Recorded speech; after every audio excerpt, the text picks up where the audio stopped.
Ele é conhecido pelo diminutivo.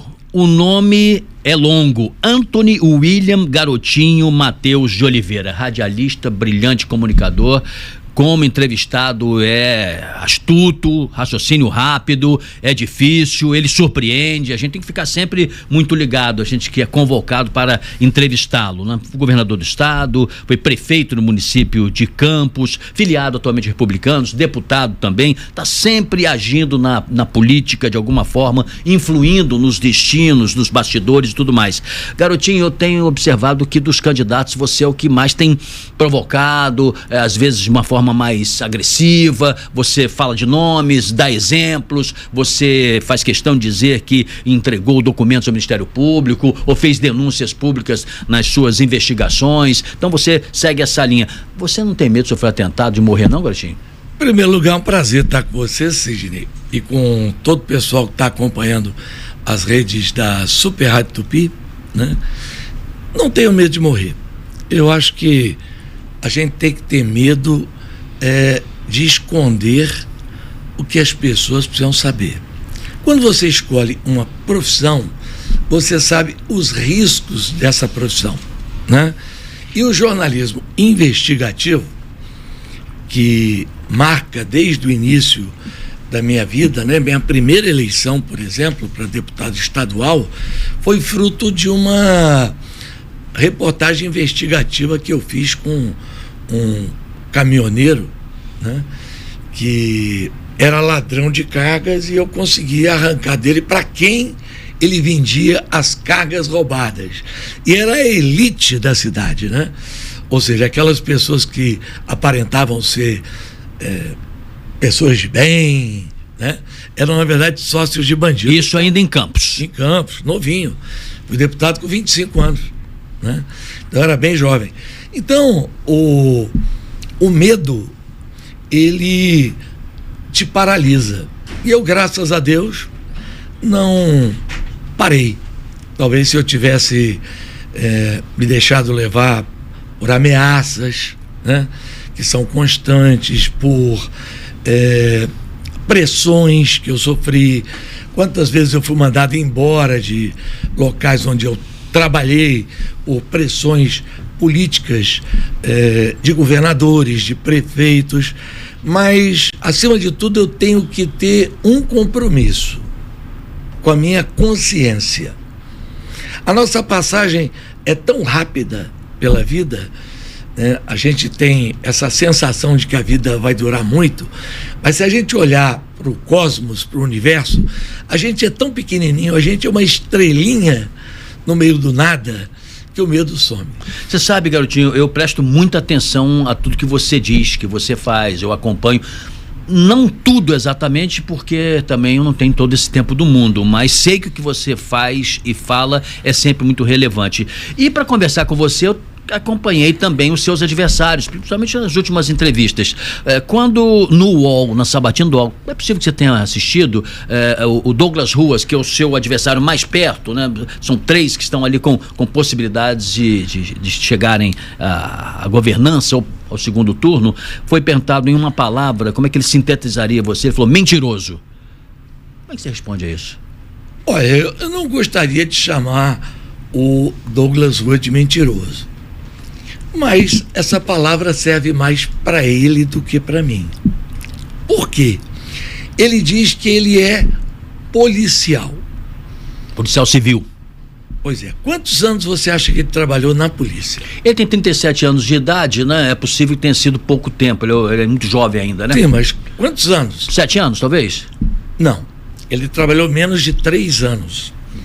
Ele logo depois foi cedido para o INEA, depois foi cedido para trabalhar com seu pai como secretário, depois foi ser deputado. Que é o prefeito de São Gonçalo, capitão Nelson. Depois foi ser deputado, depois foi secretário de Cláudio Castro, homem de confiança desse governo que arrasou com o Rio de Janeiro. Secretário de cidades, das cidades, né? Isso. Então, se tem alguém que pega mentira pro povo, não sou eu. Porque minha profissão, todo mundo sabe, ela é pública, né? A dele, ele diz que é policial, mas alguém que faz um concurso para a polícia mas trabalha menos de 3 anos como policial, é mais ou menos como alguém que se forma em direito e não exerce a profissão. Coutinho, o ex-governador Cláudio Castro falava muito da ênfase dele na área de segurança pública e de combate à criminalidade. E muita gente começou a questionar e a perguntar as indicações, as ações, as operações. Você já comentou em outras entrevistas também a sua análise sobre isso, né? E há muito tempo delegados são indicados por políticos. Ainda é assim? Delegados e comandantes de batalhão, o que é mais grave.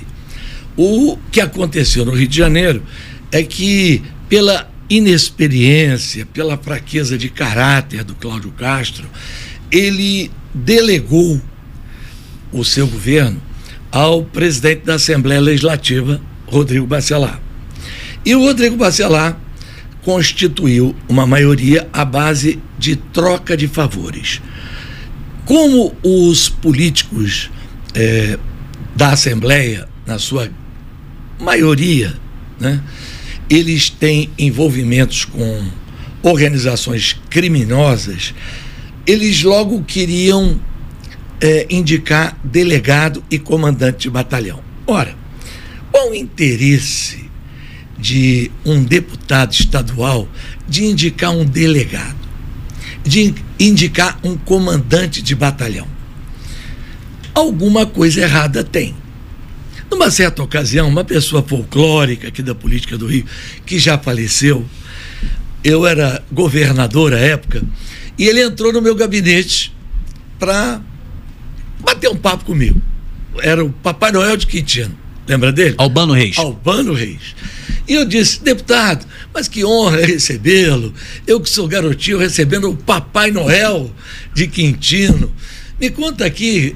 Ele disse: olha, minha vinda aqui é pra gente ver se a gente se entende. Porque eu estou votando contra o senhor e tal. Mas olha, deputado pode votar contra, pode votar a favor. Não, eu queria votar a favor. Só que o que me ofereceram lá foi para eu indicar uma pessoa para trabalhar no posto de saúde. E eu queria mesmo era a inspetoria de renda da minha região. Eu falei: deputado, explica aqui, para que um deputado quer uma inspetoria de renda? Ele disse: o senhor sabe, né? Eu não posso falar. Então, e quem foi que ofereceu para ele? Hã? Na época, quem ofereceu para ele essa que ele não gostou, mas fez um oferecimento para ele? Quem? Não, a gente tinha o líder do governo. Então os deputados pediam escola, um posto de saúde, coisas que eu autorizava, uma obra. Sim. Na maioria das vezes obras, né? Obras de estrada, obras de nenhum problema, se pode pedir, faz parte. Faz parte. Como também indicar uma pessoa para trabalhar numa firma terceirizada de limpeza de escola, não tem nada demais. Né? Agora o cara vai lá e me pede para indicar um chefe da inspetoria. Mas hoje em dia existem delegacias indicadas por políticos? Todas. Todas elas? A maioria. Houve uma E isso, obviamente, o senhor vencendo acaba. Olha, eu tenho um plano de segurança que ele é muito claro, né? Porque eu acho que o último plano de segurança completo foi o que eu tive. Tanto que o que resta ainda de segurança pública foi feito da minha época. Por exemplo, o BOP. O BOP não tinha sede. Eu construí a sede do BOP, que se tornou uma referência nacional. Até a Força Nacional vem treinar. A CORE, fui eu que criei. Quem criou o GAN, Grupo Aeromarítimo, que são as aeronaves para fazer o patrulhamento da Baía de Guanabara. O Batalhão da Linha Vermelha. Hoje você já tem dificuldade de andar na Linha Vermelha com a existência daquele batalhão. Imagina se eu não tivesse criado, né? Então, o Instituto de Segurança Pública. Não havia medição de número. Segundo o delegado Hélio Luiz, os delegados anotavam num pedaço de papel e enviavam para o delegado-chefe, né, os números de ocorrências. Então, eu padronizei, organizei, chamei a socióloga doutora Ana Paula Miranda, de fora da polícia, para não haver manipulação de número. Havia um projeto de segurança. Depois de 20 anos, nós não temos nada. Só um segundo, Garotinho, você foi até modesto comigo aqui, porque nas outras entrevistas você até citava mais realizações, e formidáveis realizações estão aí, existem até hoje, e é muito bom quando há um legado. Mas mesmo assim, a última pesquisa mostra uma rejeição de 45% à sua candidatura. É a maior rejeição de todos os disputantes. Essa rejeição por quê? É múltipla. Quando a rejeição é individual, que é o correto tecnicamente, a do Eduardo Paes é maior que a minha. Mas quando você pergunta, você não vota em quem? E mais quem? E mais quem? Aí. Mas valeria também para os outros. Eduardo Paes está com 26, que é alta também, e Douglas Ruas 19. Mas isso aí é múltipla. O que vale para o eleitor é a rejeição individual. E esse raciocínio vale o mesmo também para a pesquisa Datafolha, dá 41% para o Eduardo Paes, 19% para o Ruas e 9% para o Garotinho. A pesquisa do Datafolha, ela foi feita com fluxo. E o ponto de fluxo, ele tem problemas. Principalmente. Tem gente que achava até que o senhor estava inelegível, né? Talvez essa tenha influído, né? Eu não sei, mas eu não gosto de pesquisa de ponto de fluxo, porque quando está havendo muito evento de um determinado candidato, e era o que estava acontecendo nesse momento, a cidade estava cheia de eventos, de um lado do Eduardo Paes, do outro lado evento do Flávio Bolsonaro em Copacabana, no Maracanãzinho. A pesquisa de ponto de fluxo, ela não mede com precisão aquilo que a pesquisa domiciliar, que é a correta, que funciona mais do que a pesquisa por telefone ou por outros métodos que podem ser usados. Muito bom o seu raciocínio, e vamos aguardar a próxima pesquisa. É possível que o senhor esteja com razão. Não, mas só um segundo, nós estamos no item, eu atropelei. De pesquisa. Pesquisa, sim. De pesquisa. Você está me perguntando aqui, Garotinho, você começou narrando futebol, né? Eu falei, não, comecei narrando corrida de cavalo. Né? E na corrida de cavalo eu aprendi uma coisa. O cavalo que ganha a corrida, ele só aparece quando o locutor fala assim, contorna uma curva de chegada e entra pela reta final. Toma a ponta, Sidney Rezende, livra 1, 2, 3, em frente às tribunas. Esse negócio de sair na frente em pesquisa, isso não adianta nada. O que vale é quando o locutor fala assim, Hernani Pires Ferreira falava, cruzam a faixa final. Eu fiquei feliz que esse cavalinho aqui ganhou a corrida, né? Não estou nem na disputa. Mas olha, eu queria saber o seguinte, isso é importante, porque eu atrapalhei. Não, eu queria falar do plano de segurança. Pois é, vamos voltar lá, mas deixa eu dar uma pergunta que vou levantar a bola para você cortar, que eu acho que é importante. Qual é o tamanho da corrupção hoje, da corrupção policial no estado do Rio? Olha, não é da corrupção policial. A corrupção policial é parte da corrupção estatal. O governo Cláudio Castro, em termos objetivos, ele foi maior do que o de Sérgio Cabral. É mesmo? Só não foi em volume, porque no governo Sérgio Cabral haviam verbas que vieram do governo federal, porque tinha Copa do Mundo, porque tinha Olimpíada. Então, em volume foi maior. Mas, assim, a roubalheira no governo Cláudio Castro aconteceu em todos os órgãos. Não há um órgão, que você possa dizer, aqui não houve roubo. Em todos? Todos. Você sabe que eu, embora não esteja exercendo nenhum cargo, eu nunca parei de acompanhar as coisas do Estado. Eu leio o Diário Oficial todo dia. Eu sou um leitor também assíduo de livros. Eu leio 2, 3 livros, às vezes, numa semana, né? Cada um tem um vício. O meu vício é ler, né? Então, eu nunca vi coisa parecida. Roubam da comida do preso ao superfaturamento. Onde roubou mais, Garotinho? Onde você diria, olha, se o roubo é geral, né? Eu listaria esses 3 focos aqui como mais graves. Os mais graves, em volume. Tá, em volume. Em primeiro lugar, a Secretaria de Fazenda. Caramba, hein? O secretário de Fazenda do Rio, de fato, era o Ricardo Magro, né? Da Refit. Dono da Refit. Manguinhos. Antiga Manguinhos. Para você ter uma ideia, ele pagava de propina segundo as investigações da Polícia Federal, 50 milhões por mês. 20 milhões para o governador, 20 milhões ao deputado Bacelar para controlar a Assembleia e 10 milhões a estrutura da Secretaria de Fazenda através do intermediário dele chamado Juliano Pascoal. O segundo órgão que mais rouba no estado em volume era o Detran. Aliás, houve uma correção, isso tem que se dizer de passagem, o atual desembargador modificou, através até de uma conversa que eu tive com auxiliares dele, a estrutura que estava montada dentro do Detran. Era um absurdo, eram 20 milhões por mês que saíam direcionados para o grupo do Canela. E lá tem apontado o nome, como era... Márcio Canela, então prefeito de Belfor Roxo, e que foi deputado estadual também. E o terceiro, eu diria a você que há uma disputa, né, entre o Departamento de Estradas e Rodagens, DR, isso, responsável por obras, e a Secretaria das Cidades, onde estava o Douglas Rocha, que também realizava obras. Então, assim, mas você poderia dizer, garotinho, você falou aí que rouba comida de preso. Você tem noção, você que está nos ouvindo, de como isso ocorre? O Rio de Janeiro tem 45 mil presos. Eles têm 5 refeições por dia. Café da manhã, depois o almoço, o lanchinho da tarde, o jantar, e aqui no Rio foi criada a ceia do preso. Pois bem, só em cada quentinha, almoço e jantar, 45 vezes 2, 90 mil. Cada um tinha que dar R$1. Era 90 mil reais por dia.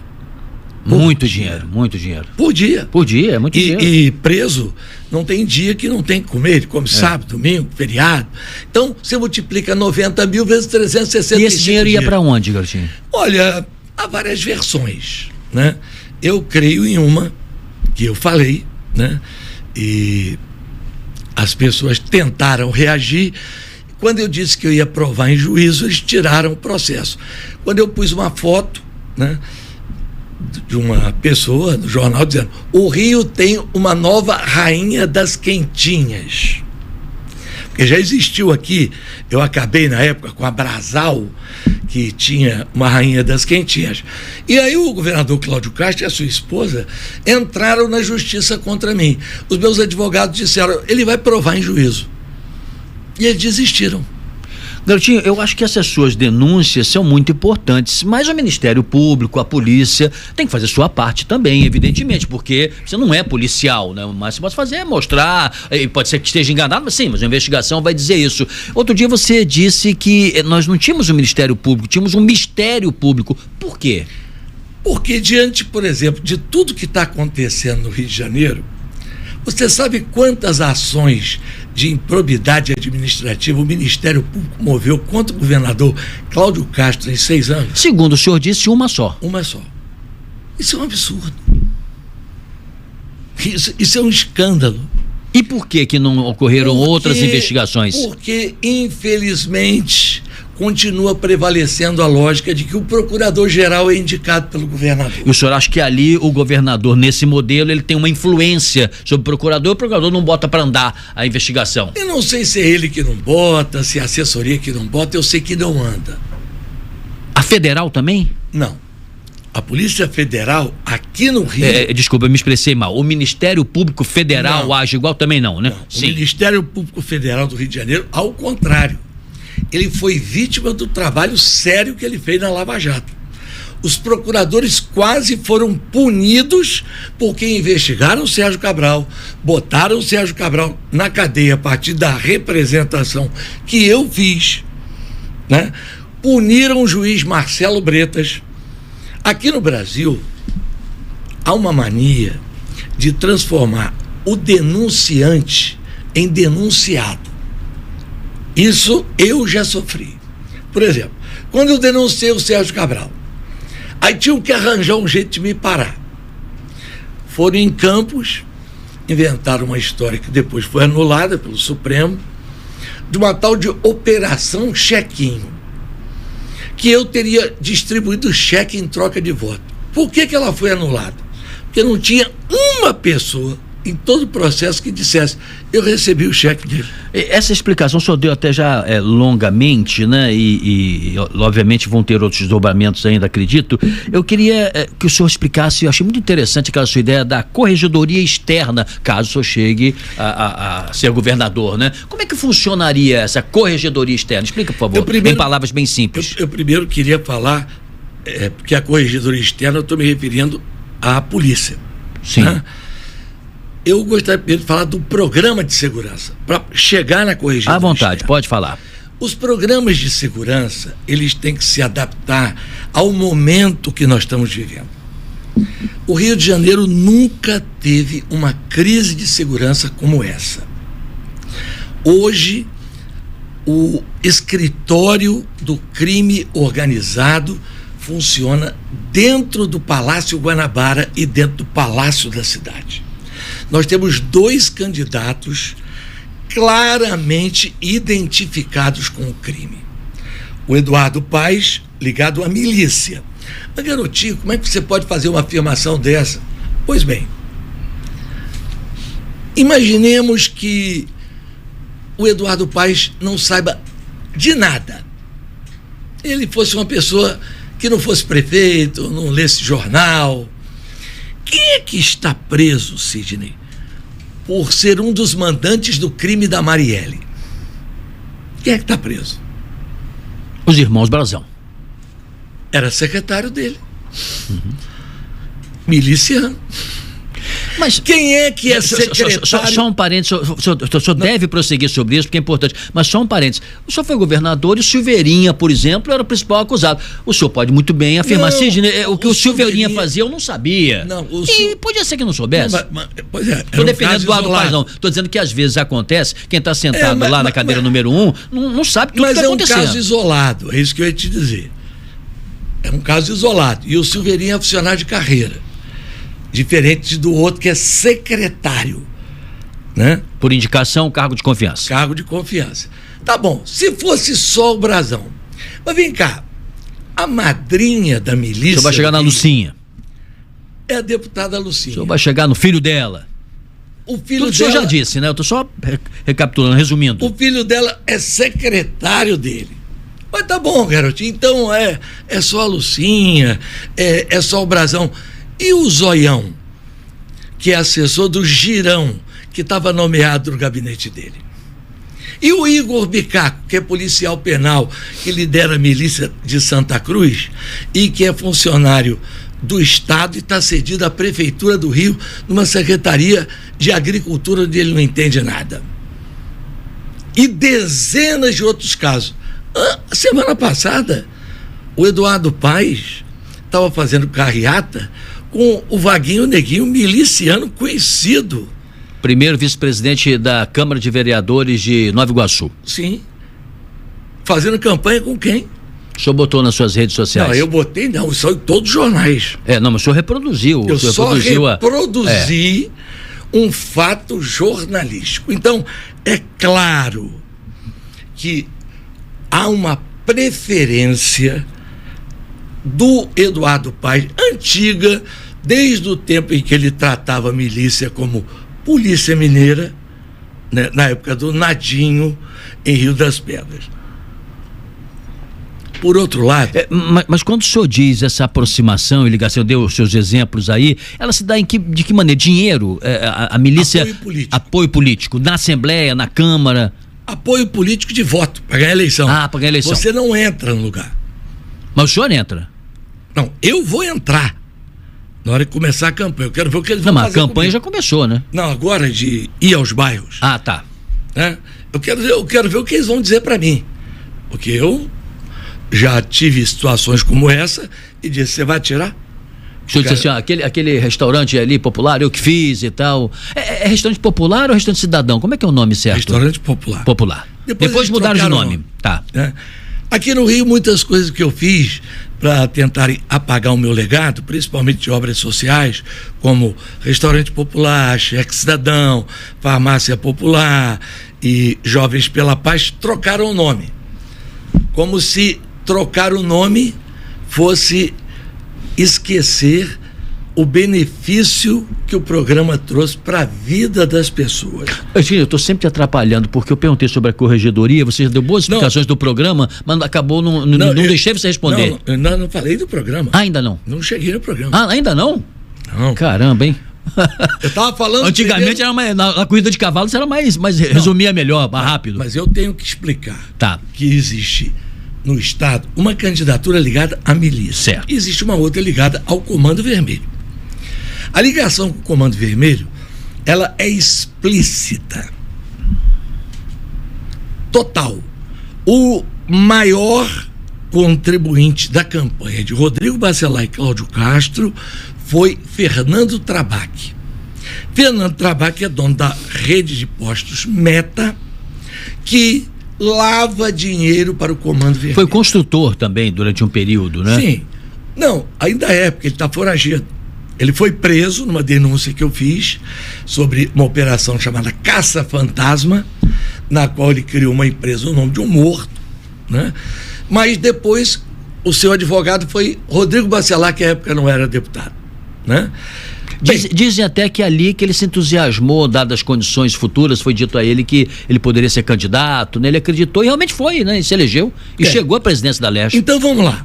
Quando você tem um Estado dominado pelo crime, a ação tem que se desenvolver de uma forma forte, articulada, porque este crime está infiltrado apenas e tão somente no executivo, no legislativo, ou há braços desse crime também no Ministério Público e no Judiciário. Eu creio que existe. Em todos esses poderes. Todos os poderes. Todos os poderes. Tudo por conta de dinheiro também. Dinheiro. Influência, poder político, tráfico de influência. A maioria por dinheiro. Por dinheiro. A maioria por dinheiro. Pois bem, então qual foi o plano que nós bolamos para libertar a população? Porque tanto o tráfico quanto a milícia exercem um papel coercitivo, além de financeiro, sobre a população. É uma tirania, né? Essa é a grande verdade. Você tem que comprar a minha água, senão você não funciona. Você tem que comprar o meu cigarro, senão você não funciona. Você tem que comprar a minha farinha, senão você não funciona. Bom, e o tráfico, por sua vez, age com violência ao ponto de... Nós temos assistido há poucos dias, na zona norte do Rio de Janeiro, uma... cena terrível. O traficante entra na casa, tem uma menina de short ao lado da mãe, né? Ele passa a mão na perna da menina e diz: sua perna é bonita, né? Vem comigo. Ela diz: não. Ele saca a arma, dá um tiro. Onde é que nós estamos? Agora, isso acontece por quê? Porque houve uma prostituição do aparelho estatal que desceu ao nível policial. Corrupção na polícia sempre existiu nas esferas baixas e vai existir. Mas quando você deixa um deputado nomear um comandante, e o comandante tem que prestar conta ao deputado de uma mensalidade, ele vai arrumar esse dinheiro aonde? Vamos supor que você fosse deputado. Aí te deram assim: ô Sidney, indica o diretor do batalhão da Tijuca. Aí você senta com o cara, conversa com ele. Ele diz: olha, minha meta aqui é 200 mil por mês. Você acha que ele vai arrumar dinheiro com quem? Com o tráfico, com a milícia, com a contravenção, com tudo de errado que há. Então, não pode haver esse tipo de mistura. Nós entendemos que esse modelo somente de enfrentamento está esgotado. Então, qual foi o plano que o coronel Venâncio Moura, ex-comandante do BOPE, com quem eu construí a sede do BOPE e entreguei os primeiros blindados, né, para a Polícia do Rio, os primeiros armamentos pesados. Qual foi a ideia que nós tivemos? Bom, o que aconteceu, por exemplo, nessa operação do Alemão? Entrou todo mundo, tiro, morreram 100 e tantas pessoas, grande parte de bandidos e inocentes também. No dia seguinte continua tudo igual. O senhor diz até que vai criar o chamado BOP 2.0, então, que é para ocupar, né? Isso. Vai ficar lá permanentemente, né? Isso. Então o que é o BOP 2.0? Vai ser um batalhão com 5 novos contratados. E aproveitando também os bons que existem, né? Nós vamos fazer uma seleção. A polícia entra na comunidade. Só que ela fica lá. Vamos lá. Junto dela entra quem? A Polícia Civil, com inteligência, investigação. Para ver quem está com gancho, quem está condenado, quem tem processo de justiça. Onde é que está o paiol de armas? Sei. Onde é que estão as drogas? Vai no coração da distribuição do produto dos bandidos. Enquanto o lugar está sendo ocupado, a Polícia Civil está investigando. E você sabe quem é que vai colaborar? Quem? A população. Por quê? Porque a população não colabora hoje, porque o antigo Disque Denúncia, que nos ajudou no passado a acabar com o sequestro do Rio de Janeiro, a prender os principais líderes do Comando Vermelho, ficou desacreditado. Então nós temos que voltar, porque 99% das pessoas honestas que vivem dentro dessa comunidade não querem ficar subjugadas a bandidos. Deixa eu terminar. É porque eu não quero. Tinha tanta coisa para você falar e você falar num item só. Nós temos mais coisas para tratar. Mas eu vou chegar lá, porque tudo passa pela segurança. Porque se a segurança não funciona, tiroteio, escola não funciona. Tiroteio, hospital não funciona. Então, tudo passa pela pacificação e a retomada do território. Então, entra a Polícia Militar com o batalhão de ocupação especial. Entra a Polícia Civil com o serviço de inteligência. Entra a tropa social. O que é a tropa social? Nós vamos entrar com 20 programas sociais. Jovens pela Paz, Reservista da Paz, programa de renda mínima. E vamos ter que ter a colaboração das forças federais. Por quê? Gente do Exército, da Marinha e da Aeronáutica não é preparado para incursão. Ele é preparado para matar. Então, o que ele vai fazer apenas? Apoio. O cerco. Enquanto a polícia entra, os militares cercam, ficam de fora, tá? A Polícia Civil investiga e a população sente a presença do Estado, com saúde, educação, programa para os jovens, para tudo aquilo que o Estado deve fazer. Essa é uma face da criminalidade. Uma outra, ela se dá em contratos, em malversação de recursos, desvios, armações, superfaturamento, e aí são mais os engravatados, né, que fazem isso. Eu queria que você falasse na saúde, por exemplo. Não, né? Eu vou chegar lá. Mas ainda há, neste ponto, uma confusão conceitual. Todo mundo fala assim, eu quero acabar com a violência. Qual violência? Esse é um tipo de violência. Mas, por exemplo, você tem 8 caminhões de carga roubados todo dia no Rio de Janeiro. 8. Vem cá, você vê alguém vendendo geladeira no meio da rua? Forno, micro-ondas? Por que a polícia, ao invés de ir atrás do ladrão, não vai atrás do comprador? Todo mundo no Rio de Janeiro sabe quem compra carga roubada. Quem? Grandes empresários. Mas eles são protegidos por esse sistema político apodrecido. É atrás deles que eu vou. Nós vamos em cima de quem compra, porque se não tiver quem compra carga roubada, vai diminuir 50% o senhor está propondo aí uma ruptura, né, a partir de um novo governo, com autoridade, um giro das urnas e tudo mais. Não tem jeito. E esses outros contratos, por exemplo, na saúde... Eu ainda queria ir no terceiro. Ainda tem? Sim. Eu ainda queria ir no terceiro. Você tem ideia do número de carros roubados registrados pelo Instituto de Segurança Pública no ano passado? Qual é o número? 185 mil. É inacreditável. Mas você sabe como é que funciona? Sidney Rezende, carro roubado. Você vai na delegacia, você está registrando. E quando você está registrando, seu carro está sendo levado para dentro de uma comunidade. fica lá guardado o dono da autorização. Aí quando você entra com o pedido do seguro, o seu carro aparece. Porque aí o carro é devolvido, a seguradora deixa de pagar 70, 80 mil o valor do seguro e a seguradora dá ao envolvido na situação R$3.500. Que, segundo o senhor já disse, policiais e o bandido que roubou. 1.000 vai para o bandido e 2.500 para o policial.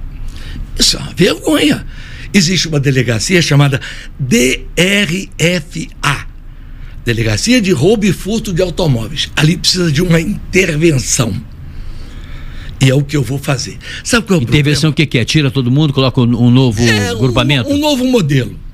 Um novo modelo que nós sabemos como fazemos. Por exemplo, o presidente da FENASEG, seu Júlio Avelar, disse que é a Federação das Empresas de Seguro. Isso. Ele disse que ia me processar. Eu estou esperando. Já tem mais de um ano. Você acusou os seguradores? Acusei e provo. Ele desistiu. Então, eu quero dizer a você, sabe qual é o problema, Cid? Qual é o problema? É que eu sei o problema, eu sei como resolver o problema e eu tenho independência e coragem para resolver. Esse é o medo que causa a minha candidatura nesse sistema. Bom, vamos falar das outras coisas então, porque o senhor já tem dito também que pretende acabar com a fila do CISREG, né, que é a área de saúde. Eu quero ampliar isso aí para contratos e tudo mais. Que bom que tem contratos, mas é ruim quando você ouve dizer que, como eu falei agora há pouco, vai para um certo grupo ou que o dinheiro não é todo investido na área.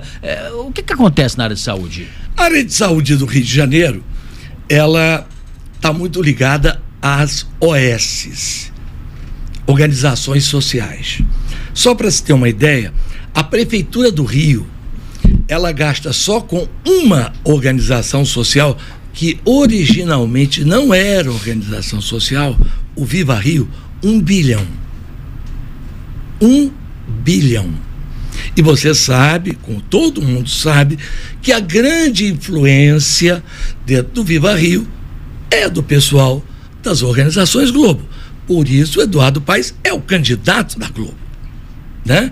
Há outros interesses na saúde, em compras de medicamentos, com laboratórios superfaturados. Quando o senhor diz da Globo... as organizações... Eu entendo, Globo. Mas ela se beneficia financeiramente também? Não sei. Se elas controlam a organização social que recebe o dinheiro da prefeitura, qual é o benefício que eles têm? É financeiro. Sim. Mas não é só esse o motivo. Tem outros benefícios que o Eduardo Paes faz a determinados grupos de comunicação que faz com que ele seja o candidato queridinho da, vamos dizer assim, dessa organização que tem uma espécie de monopólio, né? Ou tenta ter, ou tinha antes da rede social, né? Do pensamento da população, né? Então, a saúde é um dinheiro podre.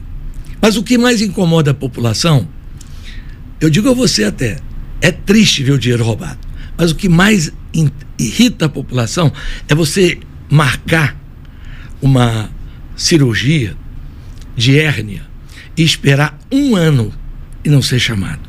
É você tentar marcar um exame e morrer e não conseguir fazer. O senhor disse que é possível acabar com essa fila, né? Sim, São Paulo acabou.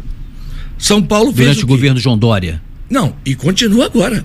Eles criaram a tabela paulista de preços que remunera uma complementação à tabela do SUS. O SUS, por exemplo, paga 47 centavos por exame de glicose, R$1.000 por um parto. Os hospitais conveniados não querem fazer. Então, se você paga um preço justo, não é uma espécie de subsídio à saúde, né? Sim. Mas para as pessoas serem atendidas. Eu entendo, só explicando para a população. Sim. Então, aí vai acabar com a fila. Porque a fila tem 2 propósitos. Um é político. Todo mundo sabe que ali funciona um esquema para beneficiar 2 políticos. Na cidade do Rio, Daniel Sorães. No estado, o senhor Luizinho. Benefício político de cabo eleitoral, essas coisas, botar pessoas ligadas ao grupo, dinheiro. É isso? E dinheiro? E dinheiro. Tem ideia de quanto isso? É o maior orçamento do estado, não precisa dizer mais nada, né? O transporte vive o mesmo problema? O transporte hoje, o grande problema foi o Jaé. Porque o Jaé acabou com a integração. Como é que os moradores da Baixada hoje podem usar um cartão que não funciona lá, só funciona no Rio? A atitude da Prefeitura do Rio é criminosa. Porque ela tinha que fazer o quê? Um processo de integração metropolitana. O senhor governador faria isso? Vou fazer. Que tem um modelo só para tudo. Não é um modelo só para tudo. Como é que você tem um cartão que só funciona numa cidade? Então eu moro em Nova Iguaçu, trabalho mas no isso Rio. que eu estou perguntando, esse modelo do cartão serve para o estado todo ou ele não serve para nada, ele quer criar uma outra coisa? Não, ele criou um cartão aqui no Rio que só serve para a cidade do Rio. Eu quero um cartão metropolitano. Tá. Que sirva aos municípios do Rio, da Baixada Fluminense, de São Gonçalo, de Niterói. O Jaé só serve para aqui. Mas quem não é do Rio de Janeiro faz o que com o Jaé? E o Jaé tem outro problema. Você não pode pagar em dinheiro. Você sabia que isso é crime? Você não pode rejeitar dinheiro? É crime. Se você chegar com dinheiro para pagar, ele não aceita. No seu modelo também teria opção de pagar por dinheiro. Mas não é meu. Isso está na Constituição do país. No modelo que o senhor pretende implantar. Isso está na Constituição do país. Você não pode recusar moeda nacional. O cidadão tem direito de pagar em cheque, o sujeito tem direito de pagar em dinheiro ou em cartão. É lei. Isso é feito pelo Banco Central, não é pelo garotinho. Nós estamos bem na reta final. O senhor tem dito uma coisa importante também que preocupa o senhor, e a mim preocupa também como cidadão, que é a água, né? O preço da água e tudo mais. O senhor tem feito várias denúncias e cita SEDAI, não de agora, já de algum tempo. O senhor governador, o que muda nessa parte de abastecimento e distribuição de água? Olha, é preciso entender que as empresas que ganharam a concessão, elas ganharam sob condições. Essas condições foram estabelecidas no edital de concessão e pela agência reguladora. Então, ou elas cumprem ou elas perdem. Olha, você vai em cidade, o que a Rio Mais está fazendo é absurdo. O que Águas do Rio está fazendo é um absurdo. Ou elas vão cobrar uma tarifa justa, honesta, ou vão perder a concessão. Não tem cabimento isso. O senhor pensa até, na hipótese mais radical, de estatizar novamente o sistema todo? Reestatizar ou fazer outra licitação. Outra licitação. Porque do jeito que está, olha, você cobrar taxa mínima de um estabelecimento comercial dentro de uma comunidade, o cara tem que pagar R$800 de água e esgoto, que não tem esgoto. Eles cobram pelo esgoto que não tem. Isso é um escândalo. Isso só acontece num lugar onde não tem governo. Eu queria, você falou que o tempo está terminando, assumir alguns compromissos. Vamos lá. Primeiro compromisso, senhores professores, eu vou pagar o Plano Nacional do Magistério. Hoje quanto é e quanto seria? O piso nacional, o piso que tiver na época, porque o piso muda, né? Ano a ano é estabelecido. Isso é de cara, assumiu o governo, já vai fazer essa movimentação. Nós vamos estabelecer que a data base para a recomposição do funcionalismo vai ser 1º de maio. Todo 1º de maio, a perda do ano anterior é recomposta. E as perdas passadas serão negociadas. Para os professores ou para os profissionais de educação também? Todos. Isso tem impacto no caixa, né? Tem. Mas eu vou te explicar como é que eu resolvo isso. Porque aqui você está falando com alguém que, eu vou repetir, eu sei o que fazer, sei como fazer e tenho coragem para fazer. O senhor vai cortar isenções que o senhor considera exageradas e o dinheiro vai de lá para cá. Calma, vamos chegar lá. Outra coisa, eu vou acabar com o RAIS compulsório. Isso é um absurdo.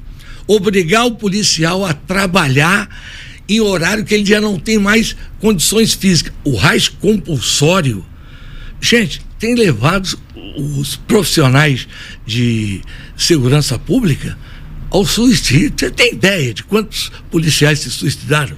Eu tenho ideia de como isso é grave, realmente, a tensão, né, nervosa, 24 horas de atenção. No meio deste ano, já tinham se suicidado a mesma quantidade de policiais do ano passado inteiro. Assustador, né? Mas por quê? O cara tem um dia, quando sobra, para estar com a família. Volto para a educação, que nós falamos pouco sobre isso, sobre educação, né? Isso vai mexer no salário? Educação. Sim. Além de mexer no salário, o que eu vou implantar? Eu vou implantar ensino tecnológico nas escolas. Na parte da tarde, né? São 6 horas que o senhor pretende fazer, né? Exatamente. Por quê? Porque os alunos hoje, eles saem da escola, vão trabalhar onde? O que a nossa escola ensina hoje? Não tem. Olha, você procura carteiro. Eu fiz programa de rádio, recebia 5.000 cartas às vezes num dia. Hoje é só zap. Produção de carteiro está acabando. Comerciário, todo mundo compra pelo aplicativo. Está acabando. Bancário, todo mundo paga pelo... Então, vão surgir, com a inteligência artificial, 5.000 novas profissões. E vão acabar 5.000. Quem está preparando a juventude para essas profissões? Tem que ser a escola pública. Mas vem cá, como é que o professor vai ensinar aquilo que ele não aprendeu? Porque o professor também não sabe.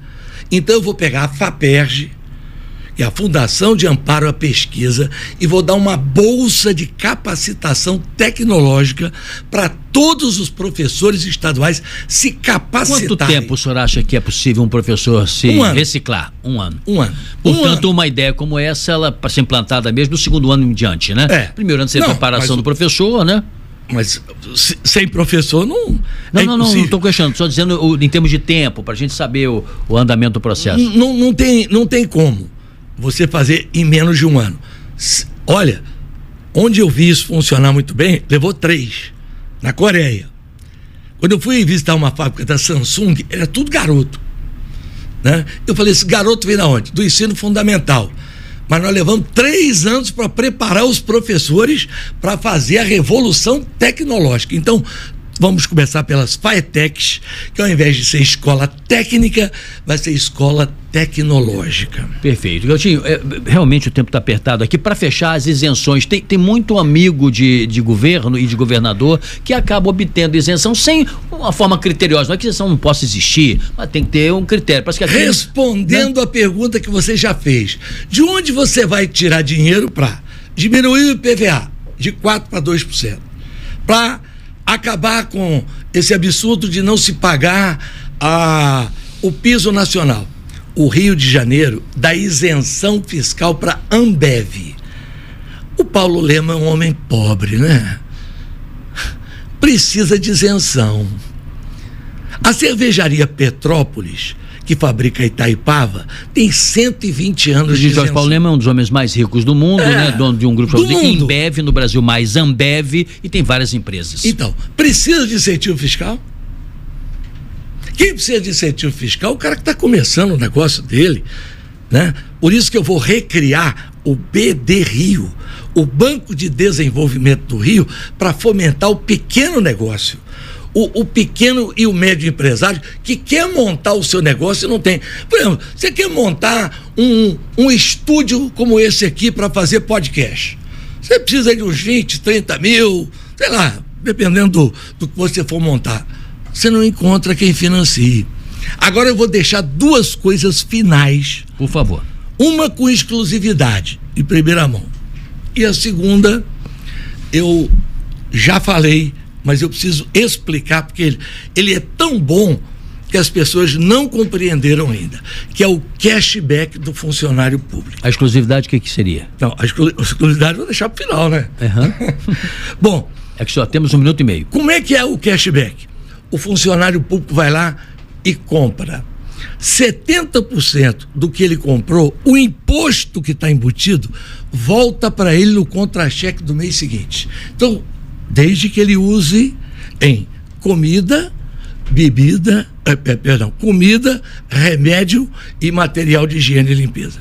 E a exclusividade qual é? Os funcionários estão endividados. com esse negócio de empréstimo consignado.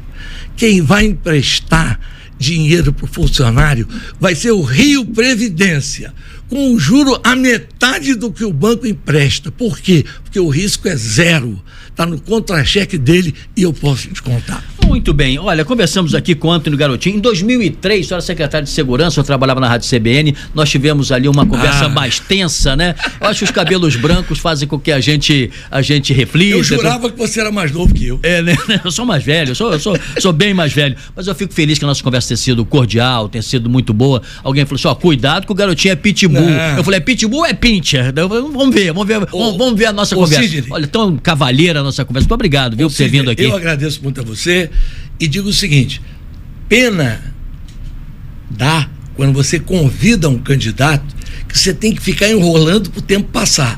Aqui eu não consegui falar 10% das propostas que eu tenho para o Estado e que vou realizar, porque o povo do Rio de Janeiro não aguenta mais e vai votar Garotinho 10. O senhor é um homem de comunicação, né? E começou como narrador, né? E tem um talento muito grande. Mas eu tô falando de proposta. Muito positiva. Eu tenho proposta. Muito bem. Eu falei aqui de proposta. Gastei um tempinho falando sobre corrupção, porque você perguntou e tinha que responder. Verdade. Muito obrigado por ter vindo aqui. Sucesso na sua campanha, viu? Obrigado, Sidney.